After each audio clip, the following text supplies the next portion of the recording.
혹시 최근 뉴스에서 1천만 개나 되는 예금 계좌가 사라졌다는 이야기 들으시고 걱정되셨던 적 있으신가요?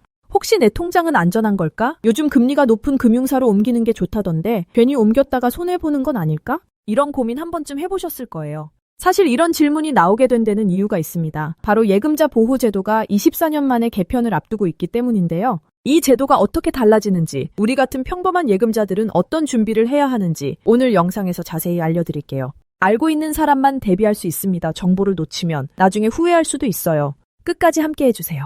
은행이나 금융회사가 갑작스럽게 문을 닫는 일이 생기면 어떻게 될까요? 예금을 맡긴 우리는 그 돈을 다 돌려받을 수 있을까요? 이런 상황을 대비해서 만든 제도가 바로 예금자 보호제도입니다. 예금보험공사는 평소 금융기관으로부터 예금보험료를 받아서 기금을 마련해두고 있습니다. 만약 어느 한 금융기관이 예금을 지급하지 못하는 상황이 생기면 이 기금으로 원금과 이자를 포함해 최대 5천만 원까지 대신 보장해줍니다. 이 제도는 IMF 외환위기 이후로 본격 시행되어 2001년부터 지금까지 5천만 원 한도가 유지되어 왔는데요. 하지만 20년이 넘는 시간이 흐르면서 물가도 오르고 생활비도 많이 달라졌습니다. 국민들 사이에서도 이제 5천만 원으론 부족하다는 목소리가 높아졌고 해외와 비교해보면 차이가 더욱 두드러집니다. 미국은 약 3억 5천만 원, 영국은 1억 5천만 원, 일본도 약 9천만 원까지 보호해주고 있거든요. 이런 배경 속에서 드디어 2024년 1월 여야가 함께 예금자보호법 개정안을 통과시켰고 예금 보호 한도가 5천만 원에서 1억 원으로 확대되기로 결정됐습니다.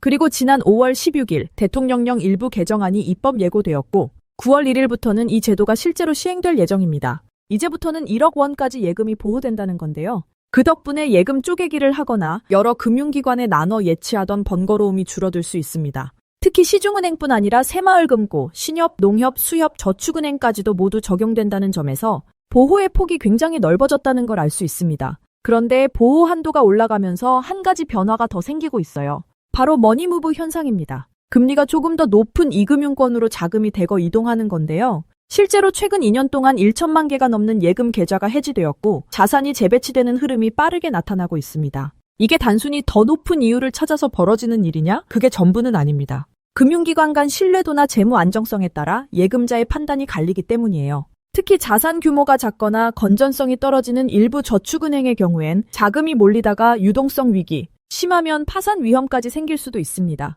정부는 이런 문제를 막기 위해 금융기관 점검을 강화하고 있고 별도의 태스크포스를 꾸려 정기적으로 관리한다고 밝혔지만 사실상 개인이 먼저 대비하는 게 가장 안전한 방법이에요. 예금자 보호제도가 확대됐다고 해서 모든 돈이 전부 보호되는 건 아니라는 점도 꼭 기억해 두셔야 합니다. 금융회사 1곳당 1억 원까지라는 원칙은 그대로 유지되기 때문에 한 은행에 1억 5천만 원을 넣어뒀다면 실제로 보장받는 건 1억 원까지만이라는 뜻입니다. 반면 A은행에 9천만 원, B은행에 6천만 원 이렇게 나눠서 예치한다면 각 은행에서 1억 원씩 보장되니까 전액 보호를 받을 수 있겠죠? 이처럼 분산 예금은 그냥 귀찮아서 하는 게 아니라 내 자산을 지키기 위한 기본 전략이라고 볼 수 있습니다. 금리가 높은 금융기관을 찾는 것도 좋지만 그곳의 재무 건전성이나 신뢰도, 그리고 과거에 문제가 있었던 곳인지도 꼭 함께 체크해 보셔야 해요. 특히 일부 저축은행은 수신이 갑자기 많아지면 그만큼 대출을 내줘야 하는데 이게 잘못되면 역마진이 생기고 결국 손실로 이어질 수도 있습니다. 또 하나, 금융기관이 파산한다고 바로 다음날 예금을 돌려주는 건 아닙니다. 예금자 보호 절차에는 시간이 걸릴 수 있기 때문에 생활비나 비상금 같은 자금은 언제든 꺼내 쓸 수 있는 안전한 곳에 두는 게 좋습니다. 오늘은 오는 9월부터 시행될 예금자 보호 한도 상향과 그로 인한 금융 환경의 변화에 대해 이야기 나눠봤습니다. 보호 금액이 늘어났다는 건 반가운 소식이지만 그만큼 내 자산을 더 잘 지켜야 하는 책임도 함께 따라오죠. 1천만 개가 넘는 예금 계좌가 사라졌다는 건 단순한 통계가 아니라 많은 사람들이 내 돈은 내가 지킨다는 움직임을 시작했다는 증거이기도 합니다. 이럴 때일수록 필요한 건 정보입니다.